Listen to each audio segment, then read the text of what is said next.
Haleluya, salam.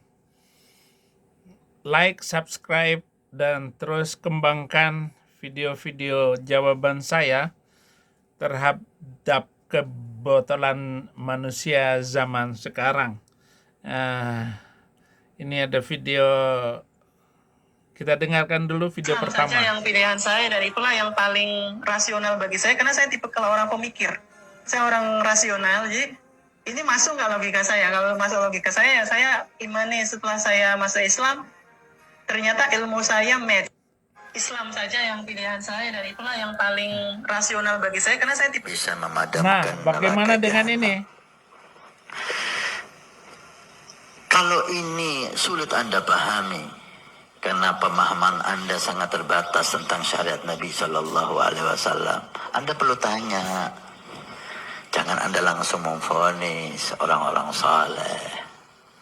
Anda akan malu dan Anda dicap sebagai orang yang kurang ajar sama aulia. Anda gak paham kok langsung memvonis. Saya bisa memadamkan neraka jahanam. Nah, bahwa cucu Nabi bisa memadamkan neraka jahanam. Kamu masuk akal nggak? Kamu masuk Islam karena masuk akal gitu. Kamu belum tahu lama dulu di dalamnya, gimana kamu pasti menyesal. Dan semua Habib itu kenapa sampai berani ngomong kayak begitu? Kita harus mengetahui akhlak setiap Habib. Jangan kamu mencari akhlak Habib itu di masjid, di tempat ibadah. Tapi carilah dia ketika dia berurusan dengan soal uang. Ketika dia berselisih dan ketika dia berjalan dalam perjalanan, bersafar. Karena sesungguhnya akan nampak bagaimana sifat aslinya. Ketika dalam perjalanan, bagaimana sikap dia.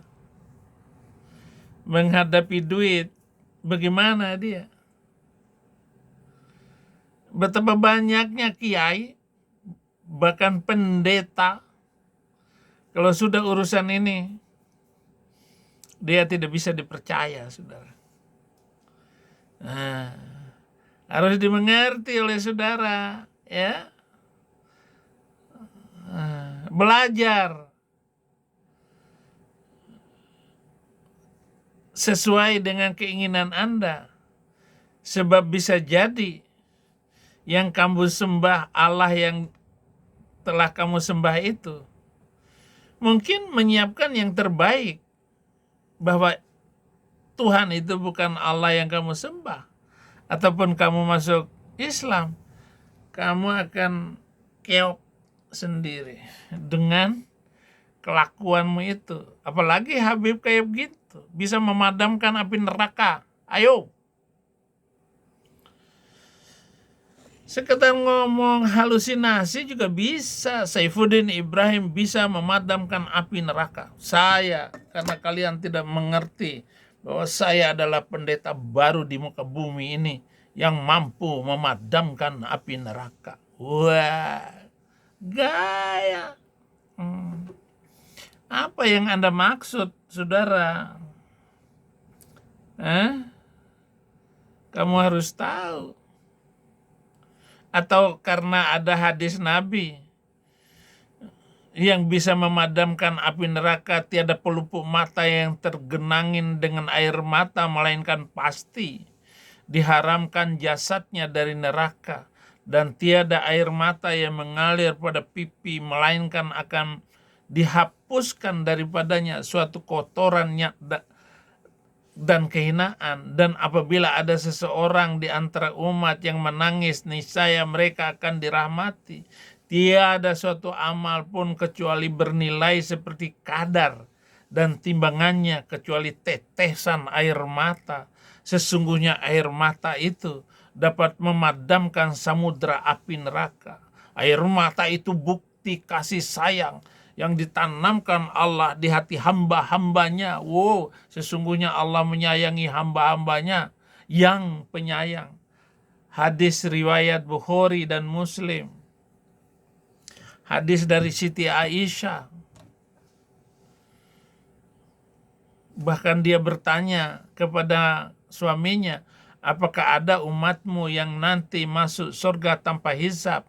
Beliau menjawab, ada, yaitu yang mengenang dosanya lalu menangis. Dalam hadis lain, Utsman, utusan Allah itu bersabda, pengakuan seseorang hamba kepada Allah atas dosa-dosa yang dilakukannya lebih disukai Allah daripada ibadah. Hadis senada diriwayatkan Abdullah bin Mas'ud bahwa Nabi akhir zaman ini bersabda, linangan air mata mukmin karena takut kepada Allah. Bla bla bla bla, neraka habis. Tetapi ini permasalahannya bukan dari hadis kanjeng bapak kakek lo, tetapi itu kamu sendiri yang ngomong, dan inilah yang saya katakan akhlak. Seorang cucu Nabi telah menghina agama dan keyakinannya. Sehingga banyak sekali kebohongan demi kebohongan yang ditampilkan oleh orang-orang yang mengaku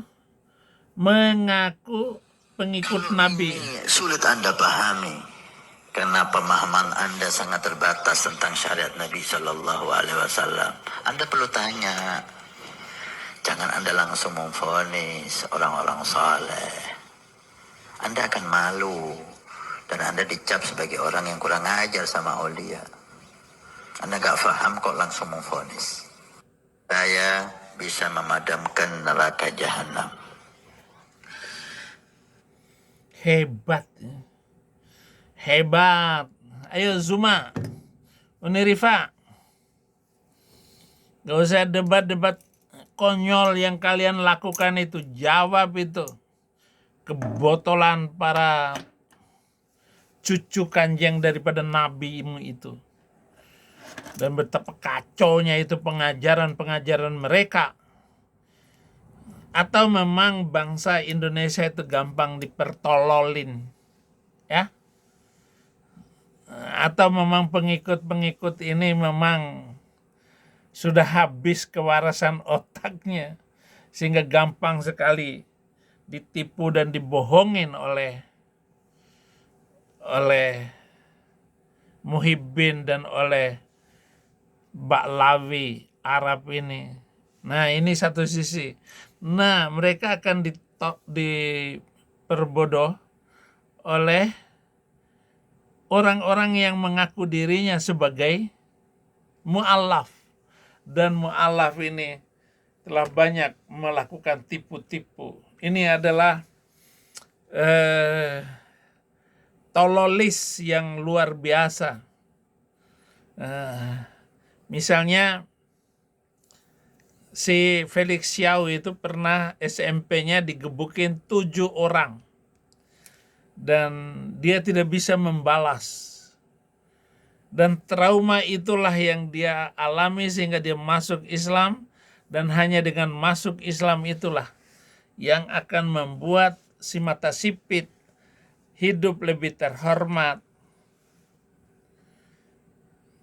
Ataupun bisnisnya bisa aman. Bisnis ini dilancarkan dengan masuk Islam.